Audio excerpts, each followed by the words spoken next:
Hello preparedness people, and welcome back to the Big's Prep. My name is Cynthia, and today I'm going to do a low cost, no cost storage option for all the new preps that I've brought into my house recently.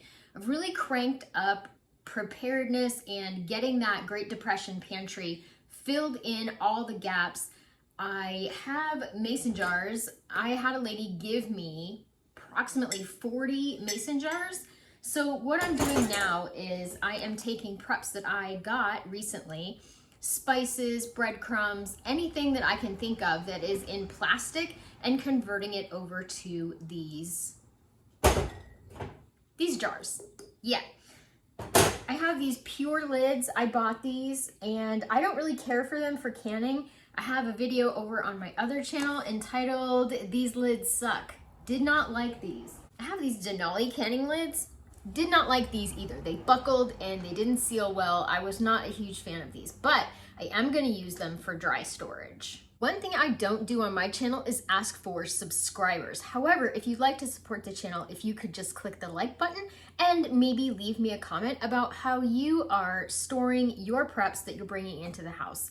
Do you have any methods that you prefer to store your food, your preps? Let me know in the comments down below. The best place to learn for me is in the comments of some of these amazing videos. Y'all are so smart. The first thing I'm working on is granulated onion and garlic powder. I purchased this not too long ago. When I was recovering from my surgery, I did not have a chance to put preps up like I normally would. Keeping things in plastic and the original containers is not my preferred method of storage. So here you can see that I have spilled some and it didn't really fit in the jar. That's why I use this pan, is because I can just tip it up and save whatever got spilled, or most of it. Oh, a little bit right there. So that's a few teaspoons. Definitely want to save that. And I'll use this first just because it's a small jar. And I'll top it with this mayonnaise lid. Did you know that the Aldi mayonnaise lids fit on a regular size ball jar? And I'll just use this next time I'm cooking. Here is my spice cabinet, and obviously I am not afraid to use whatever glass jar I can find for whatever I need or want. Most of these are spaghetti sauce jars or just random jars that I got somewhere. So that's basically what my working spice cabinet looks like. Got some lemon ginger tea in here. What do you drink in the morning to get you going? Next on my hit list is this parsley that I got. I don't know, we grow our own parsley. I don't really know why I bought this. I don't know. In my Great Depression pantry, it's important to have everything stored effectively so that nothing goes to waste. I'm trying to get rid of as much plastic as I can out of my pantry and switch it all to glass, so that I can keep the critters out.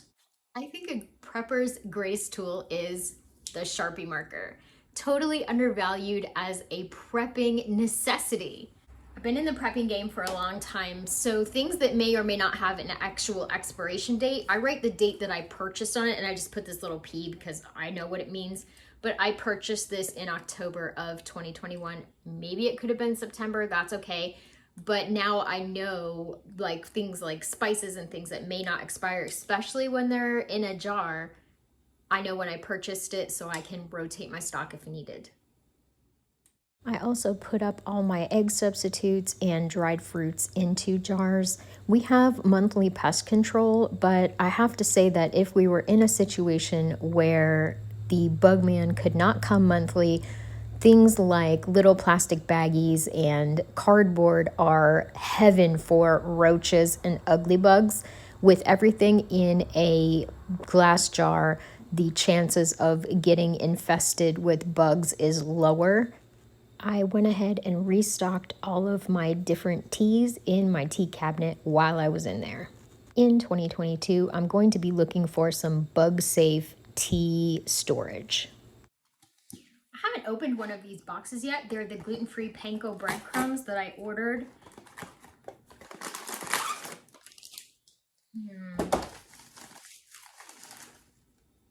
Into the jar they go.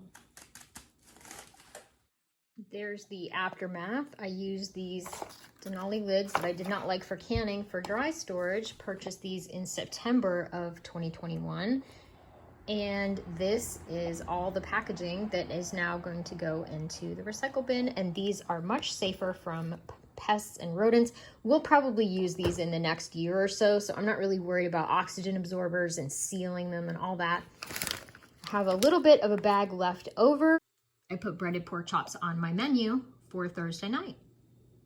Not bad considering this is basically all with stuff that I already had, just preserving my preps for the future.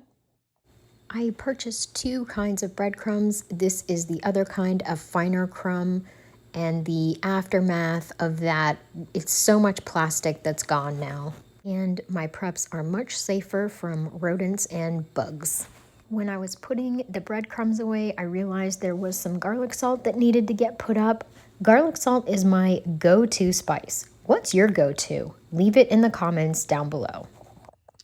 And there we have it. My spice shelf is now plastic-free, except for these gluten-free French fried onions that I found at Aldi. But everything is in the jars just like I wanted it. This project took approximately half hour, 45 minutes, and look, I found some more parsley. Lord help me. There it is. Everything's all labeled and dated as to when we purchased and what we purchased. There you go. This is salt. I have a whole container of salt, so don't worry about salt. These are just spices. These are all headed for the recycle bin. Very excited to see them go. And very excited to have beautiful glass jars holding all of my spices. I put the breadcrumbs in the cheese and dairy section. They don't go here, but I had an empty spot. And when I redo my pantry in a couple of weeks, I'll have a new spot for them. That's where they are right now. Thank you so much for watching and staying until the end of the video. Hope you got something out of it. And remember, I would rather be a year early than a day late.